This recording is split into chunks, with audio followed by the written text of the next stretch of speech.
Mechanised బోట్లో వాళ్ళు 7 అక్కడ నుంచి వైజాగ్ పోర్ట్ నుంచి హార్బర్ నుంచి వెళ్ళారు. వాళ్ళు వెళ్ళిన తర్వాత 4వ తారీఖుకి తిరిగి వస్తామని చెప్పినప్పుడు ఆ ఇన్ఫర్మేషన్ వాళ్ళు ఇంకా రాలేదు అని వాళ్ళు అనుకునేటప్పుడు మాత్రమే తిరిగి అగైన్ మనకి ప్రమాద ఘటన కూడా మీకు మొత్తం చెప్పమంటే కనుక ఏ టైంలో ఏం జరిగింది కూడా నేను చెప్తా. ఓవరాల్గా మనకి 4వ తేదీన విశాఖపట్నం తీరానికి చెందిన మనకి ఇండియా APMMVS 83 దానిలో మత్స్యకార పడవలో మొత్తం 7 మత్స్యకారులు వెళ్ళారు. ఈ 7 మత్స్యకారులు వెళ్ళిన తర్వాత మధ్యాహ్నం సుమారుగా అంటే వాళ్ళు వెళ్ళిన తర్వాత 1వ తారీఖున వెళ్ళారు. 4వ తారీఖు 3:45 కొంచెం వాతావరణం డిఫరెంట్గా ఉంది. ఈదురుగాలు ఎక్కువగా వేస్తున్నాయి.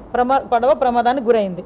అయితే అది మ్యాక్సిమం మనకేంటంటే ఇమీడియట్గా వాళ్ళు ఇన్ఫర్మేషన్ ఇచ్చిన తర్వాత మత్స్యకారు JDV ఫిషరీస్ వాళ్ళు నేవల్ కోస్ట్ గార్డ్ వాళ్ళకి అదేవిధంగా మాకు మెరైన్ డిపార్ట్మెంట్కి కూడా ఇన్ఫర్మేషన్ ఇచ్చారు. ఇన్ఫర్మేషన్ ఇచ్చిన తర్వాత ఆ రాత్రే మేము కూడా నేవల్ గార్డ్కి అదేవిధంగా కోస్టల్ గార్డ్ వాళ్ళకి మెయిల్స్ కూడా పంపించి అలర్ట్ అవ్వమని చెప్పాం. అక్కడికి సంబంధించి ఒక బోట్ కూడా లేకపోతే మెరైన్ బోట్ కూడా కొంచెం రిపేర్లో ఉంటే ఇమీడియట్గా కాకినాడ నుంచి ఒక బోట్ కూడా రప్పించుకున్నాం. అది సుమారుగా 11 నాటికల్ మైళ్ళ దూరంలో ప్రమాదం జరిగింది. అతను నాటికల్ మైళ్ళకి కూడా తేడా తెలియకుండా 3-4 కిలోమీటర్లే కదా 10 కిలోమీటర్లు అంటే మేము ఏం చేస్తామండి. 11 నాటికల్ మైళ్ళ దూరంలో ఆ యాక్సిడెంట్ జరిగిన తర్వాత మాకు ఇన్ఫర్మేషన్ వచ్చిన మరుక్షణం నుంచి కూడా మేము యంత్రాంగం మొత్తం ఎలర్ట్ అయింది. మా DC గోపీనాథ్ శెట్టి గారు ప్రత్యేకంగా బృందాలు ఏర్పాటు చేసుకున్నారు. నేవల్ కోస్ట్ గార్డ్ వాళ్ళతో కోఆర్డినేట్ చేసుకున్నారు. ఇమీడియట్గా అక్కడికి వెళ్ళేదానికి పరిస్థితి లేకపోతే హెలికాప్టర్లు కూడా పంపించారు.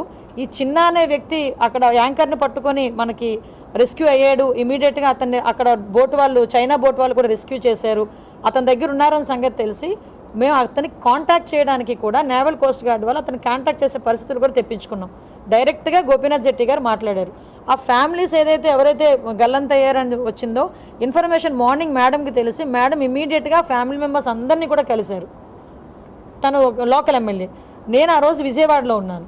విజయవాడ నెక్స్ట్ డే వేరే ఇంపార్టెంట్ మీటింగ్ ఉండటం వల్ల నేను ఒక పక్క నుంచి కోఆర్డినేట్ చేసుకుంటూ మన అచ్చెన్నాయుడు గారు, నేను, మేడము, కొండపల్లి శ్రీనివాస్, అదేవిధంగా కలెక్టర్ గారు, మన వైజాగ్ కలెక్టర్ గారు మేమందరం కూడా కోఆర్డినేట్ చేసుకున్నాం. దట్ డే ఇంకొక బోట్ కూడా మనకి పారాదీప్ దగ్గర ఇంకొక బోట్ కూడా మనకి అక్కడ పూరి బేస్ అది కూడా ఇంచుమించు 20 మంది మత్స్యకారులు ఉన్నారు.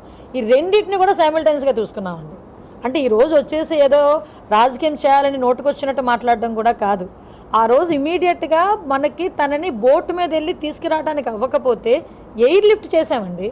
3 హెలికాప్టర్లు ఆ రోజు 72 గంటలు మనం అంతా కూడా వెతికారు.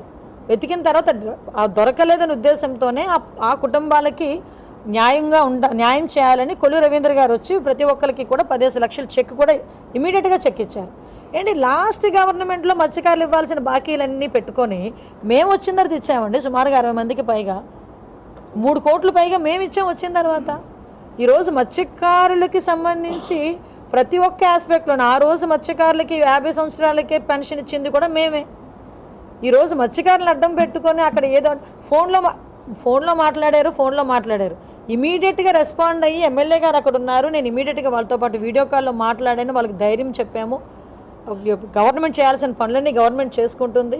అయినా కూడా అక్కడికి వచ్చి రాద్ధాంతం చేయడానికి ఇప్పుడు మీరు నాకు ఇప్పటికీ అర్థం కాదు ఒకటేనండి. పరామర్శకు వచ్చినప్పుడు జేజేలేంటో నాకు అర్థం కాదు. మనం పరామర్శకు వచ్చామా లేకపోతే మనం వచ్చింది ఏమైనా ఏదో సక్సెస్ఫుల్ దేనికో సక్సెస్ మీట్స్కి వచ్చామా? అక్కడికి వచ్చినా ఎవడో ఒకడు వచ్చి రపారపామంటాడు. ఒకడు వచ్చేమో సీఎం అని అరుస్తాడు, ఇంకొకడేమో వేలలేస్తాడు. మినిమం అండి మీకు ఒక విషయం చెప్పని ఇక నారా లోకేష్ గారి గురించి ఒక మాట చెప్పాలి. పరామర్శకు వెళ్తే కనీసం ఎవరైనా ఫోటో కూడా ఇవ్వరండి. ఆయన నేను పరామర్శకు వచ్చాను, ఇక్కడ ఫోటోలు తీయించుకోవడానికి రాలేదు, దయచేసి ఏమనుకోక తమ్ముడు అని చెప్పి దండం పెట్టి వెళ్ళిపోతాడు మహానుభావుడు.